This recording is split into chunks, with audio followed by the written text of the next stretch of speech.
হয়, এগৰাকী বিধায়কৰ ব্যতিক্ৰমী পদক্ষেপ যিহেতু সৰুপৰা সমষ্টিৰ বিধায়ক বিশ্বজিৎ ফুকনে অসম কৃষি যি বিভাগ আছে গোলাঘাট জিলা কৃষি বিভাগৰ উদ্যোগত আমি দেখা পাইছোঁ যে প্ৰায় 4 হেক্টৰকৈ কঠীয়া পাইছে।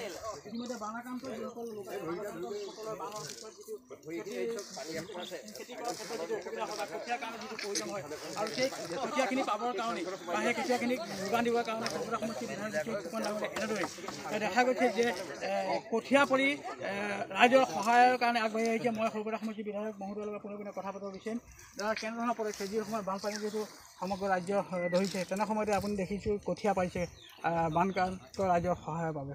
আচলতে অসম চৰকাৰৰ কৃষি বিভাগৰ উদ্যোগত প্ৰত্যেক বছৰে আমি কমিউনিটি নাৰ্চাৰী ইয়াতে সৃষ্টি কৰোঁ, যাতে যিসকল লোকৰ কৃষি পথাৰ বানপানীৰ কাৰণে নষ্ট হয় তেওঁলোকে যাতে শেহতীয়াভাৱে খেতি কৰিব লগা হ'লে কঠীয়াৰ অভাৱ নহয়, তাৰ কাৰণে ইয়াতে কঠীয়া পৰা হয়।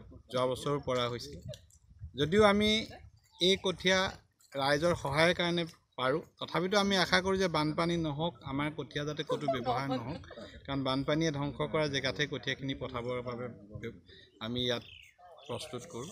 গতিকে আমি আশা কৰিছোঁ যে কঠীয়াখিনি ভালটো হ'ব, কিন্তু কঠীয়া ব্যৱহাৰ নহ'লে আমি ভাল পাম। কিন্তু যদি ক'ৰবাত বানপানী হয় তাত ইয়াৰ পৰা বিনামূলীয়াকৈ কঠীয়া বিতৰণ কৰা হয়। আমি যোৱা 2 বছৰ দেখা পাইছোঁ যে বানপানী হোৱা নাছিলে বা ইয়াতে কঠীয়াখিনি গৰুৱে খাইছিলে, এনেধৰণৰ সংবাদ মাধ্যমত বিভিন্ন প্ৰতিক্ৰিয়া প্ৰকাশ পাইছিলে। কি ক'ব ক্ষেত্ৰত? আচলতে চাওক, বানপানী হ'লে দিবৰ কাৰণে কঠীয়া ৰাখিছিলোঁ। যদি কঠীয়াখিনি দিব লগা নহ'ল, সেইটো আমাৰ কাৰণে কিমান সৌভাগ্যৰ বিষয়। বানপানী নহ'ল, কঠীয়াখিনি থাকি গ'ল, আৰু থাকি যোৱা কঠীয়াখিনি স্বাভাৱিকতে এনেই থকাতকৈ গৰুক খুৱাই দিয়া হৈছিলে, যাতে কঠীয়াখিনি গৰুৱে খাব পাৰে। তাক নিগেটিভ নিউজ কৰি যদি চৰকাৰে পৰা বা বিধায়কে পৰা কঠীয়া গৰুৱে খালে বুলি কওঁ, এইটো মানুহৰ দৃষ্টিভংগীৰ কথা। গতিকে আমাৰ ভাল কামটো আমি ভাল বুলিও ক'ব পাৰোঁ, বেয়া বুলিও ক'ব পাৰোঁ। আৰু কৃষি বিভাগে এই ক্ষেত্ৰত সদায় প্ৰত্যেক বছৰে যথেষ্ট সহযোগ কৰিছে। মই কৃষি বিভাগক ধন্যবাদ জনাইছোঁ।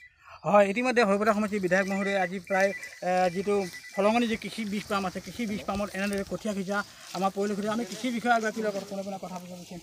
আজি কিমান বিঘা মাটিত আচলতে এনেদৰে কঠীয়া সিঁচা? হয়, ইয়াত আমি 2.5 হেক্টৰ আমি মাটিত ইয়াত 2টা প্লটতে কঠীয়া সিঁচাৰ আঁচনি শুভাৰম্ভ কৰিছোঁ। আমাৰ বিধায়ক মহোদয়ে আজি শুভাৰম্ভ কৰিলে। ইয়াত দায়িত্বত কাক দিয়া হৈছে কঠীয়া সিঁচা? ইয়াত 2টা গ্ৰুপ আছে, কিষাণ মৰ্চাৰ এটা গ্ৰুপ আছে আৰু আনটো ইয়াত এটা FPC আছিলে, FPC দায়িত্ব লৈছে 2টা গ্ৰুপত। কিমান আশাবাদী কঠীয়াখিনি? ইয়াততো দেখাততো সুন্দৰ মাটি চাহ হৈছে, অলপমান মৈয়া কথা এটা আছিলে, খালি আৰম্ভণিহে কৰা হৈছে। এইখিনি তেওঁলোকে মৈয়াম বুলি কৈছে। পানী যোগানৰ কথা এটা আছে। বৰষুণ এতিয়া আহি আছে, যদি বৰষুণ কমি যায় মাজত পানী হয়তো যোগান লাগিব আমাক। গতিকে এইখিনি প্ৰতিপাল কৰি ৰাখিলে আৰু ইয়াত এটা ফেঞ্চিঙো লাগিব, তেখেতসকলক কৈছোঁ যাতে গৰুৱে নাখায়, এইখিনি চকু দিব লাগিব।